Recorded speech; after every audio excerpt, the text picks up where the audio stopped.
Ali's here, Stevie as well. Frank Leboeuf, is he joining us as well? Frank, you mentioned you had a bet with your wife at half-time, bottle of champagne, that Real Madrid would win it. Yes. My wife knows nothing about football, so I can, create everything. But she told me, well, the Germans are pretty good. I say, yeah, but they're going to lose it. I said, how do you know that? And she said, well, you don't tell me. I would have bet that. I said, well, I didn't know until now. And I felt it. And I said, well, do you want to bet a bottle of champagne? She said, well, whatever it is, we're going to drink it, whether I lose or I win. I say, yeah, you're right. So we bet for nothing, but I won it. Well, there you are. You got bragging rights within the Leboeuf household. Good job, Frank. Is your music really loud? Yes, it is. Yeah, can we turn the music down maybe a little bit? It's very loud today. Question for Ali. Why does Real Madrid always play better in the second half, and especially in the last minutes? Well, it's not always like that. It just seems to happen like that in the biggest moments and the biggest circumstances and in the biggest stages. And that's why we think of them as this magical team that is able to come back all the time. And because it happens, and because we cover and the media covers it in the manner in which they do, and we make a big deal out of it, the players believe it. They sense it. They understand it. They feel it. So they're never out of it. One of the things that Nacho said in the post-game interviews is that we know how to suffer. And there is greatness in that, in knowing how to suffer, understanding that things are going to get better because you can be better than what you have been up until this point. And because that sense of belief is across the board, then eventually the quality of those players take over, momentum takes over, that sense of belief takes over, and then the late comebacks happen. Is tiredness for the opposition a factor as well? Well, it can be. If you've dominated the opposition for 70, 80 minutes and you've not been able to break them down, then yeah, that absolutely comes into it. You wear them down. But at the end of the day, it's all about belief. When you believe you can do it, then you don't stop trying to the very last opportunity you get. And if indeed the other team, the opposition, is tired, that sense of belief actually makes you understand and think and feel like, oh, we're never getting tired. Right. We're gonna keep going. And look at them, they're slowing down. We got this. And when you have that added to the fact that you have a lot of quality, a lot of talent, then it usually works out the way that it does for Real Madrid. Frank, how typical is it for Real Madrid that the unlikeliest of players score the goals to go ahead? Joselu in the second leg with Bayern, and now Carvajal with Dortmund. What does that say about the club? Well, I think Ali was talking about the belief of the player. And everybody who comes on, believe that he can do something special. Anybody, not only the top and the main players, everybody believes that he can be the big surprise and the big change of faith. And that's what it is. And Carvajal, we see him playing. He's a kind of a dirty, you hate him, but you love him at the same time. You don't expect him to be top. You would say that Carvajal maybe doesn't deserve to play for Real Madrid, but he plays and he always starts. And he's been winning, he has won 6 times the Champions League. The guy is a legend.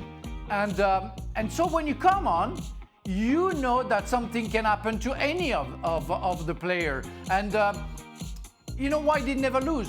Because the player who just signed or just come on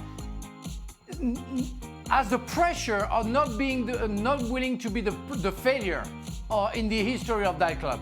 So with the belief that they have and the pressure that they have, they cannot lose. And any player, and Joselu came on and scored in the semi-final and has been a saver, it's not a surprise because he can come from anybody. Stevie, any love for a fellow fullback who scored the game winner from a corner? Yeah, absolutely, aye. Yeah.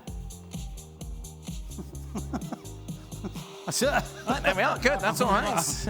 All right, that's a lot of love. Unfortunately, and I don't mean to be negative, but I'm going to be negative. All right, here we go. This is a new trend with Stevie. He's becoming a little more negative in his older age. Well, it's just amazing that, Carvajal gets the winner. Yeah. It's a great header. He's the hero. But the truth is that the 2 chances Adeyemi had were because A, Carvajal couldn't stay with Adeyemi on the second one, and on the first one, he played him onside with a horrible decision. Right. I mean, football's such a game of one. You know, you can be up there, but you can very easily be the complete opposite and be the villain. It's a funny old game, I believe. Right, and Carvajal tonight ends up being a hero, but he was very close to being the villain of the piece. Oh. Well, let's turn it into a positive now for Carvajal. Adeyemi, the much younger guy, is the one that got apparently tired and had to come off the field. Carvajal, with his experience, the guy's got gray in his beard. He's the one still running up and down. I don't know what that says about Adeyemi. I don't know what that says about Dani Carvajal, but I know which one I would trust to win a match and which one I don't. Here we go, Frank. This has got to be for you. Is Vinicius Jr. the next Ballon d'Or? Can I go like to Stevie? Yeah. Well, yeah. No, Yeah, I'm I very don't passionate care. about the Ballon d'Or. Yeah, I'm very passionate. Yeah. I really don't care. And the question was for Stevie, by the way. So, Stevie, if you can answer. No. I wanted to ask you, Frank. That was it. I think what's going to happen in the international tournaments will dictate who will be Ballon d'Or. Well, yeah, but can I also, in highlighting Vini, I'll just say this.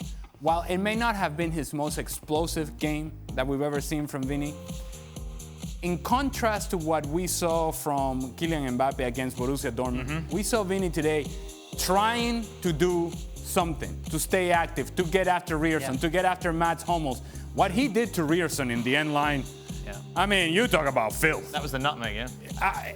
In a space about this big, he made Rierson look silly.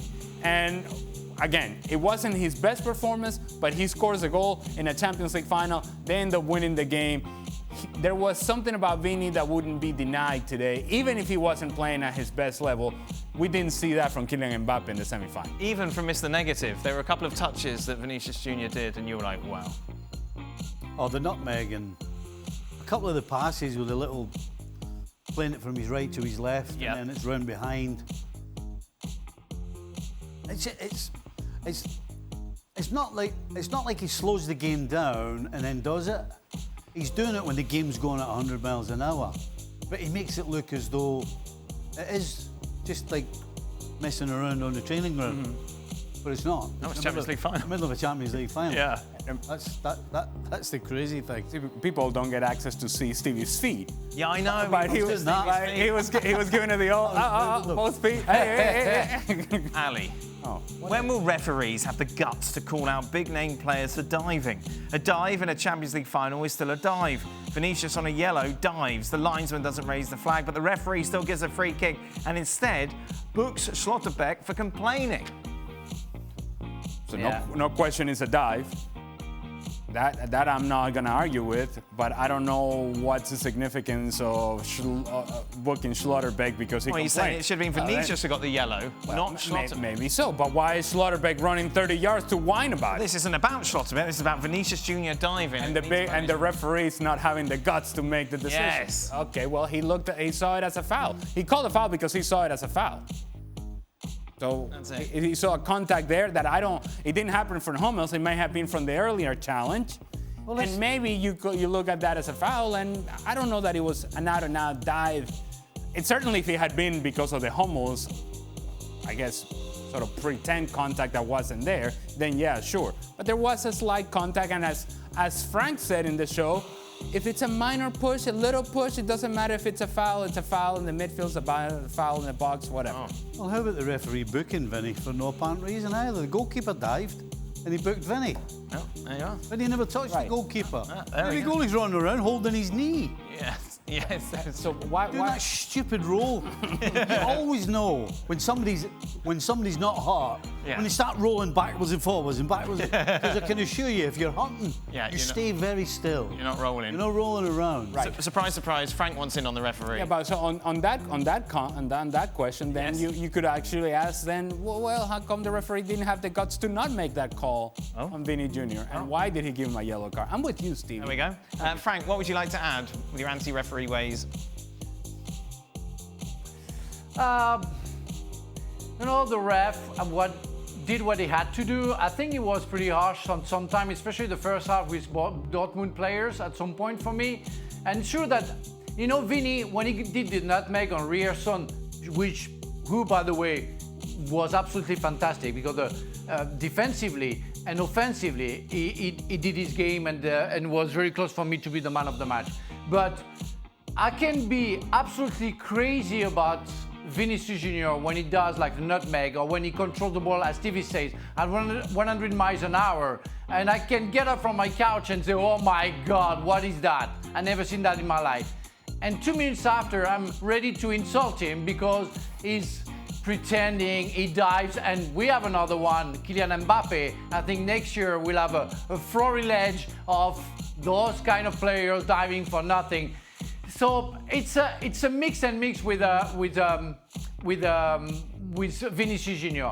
It can be so beautiful and it can be so annoying at the same time. So I'm still dividing about what I really think about him, I have to say. So according to Frank, he's not winning the Ballon d'Or then. Well, no, not if Frank's in the panel.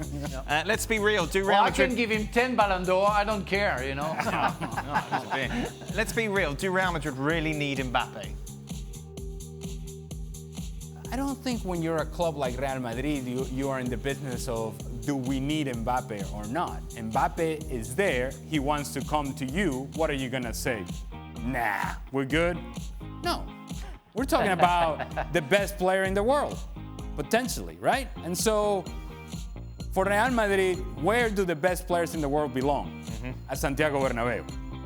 So you open the doors, but there's got to be a give and take. Real Madrid are what they are, a powerful club, obviously a successful club with a lot of history, and Kylian Mbappe has to come in, and it's not one-way communication, it is a two-way conversation, and in that two-way conversation, Kylian Mbappe is going to have to understand and accept this role within the history of Real Madrid. Final question. Okay.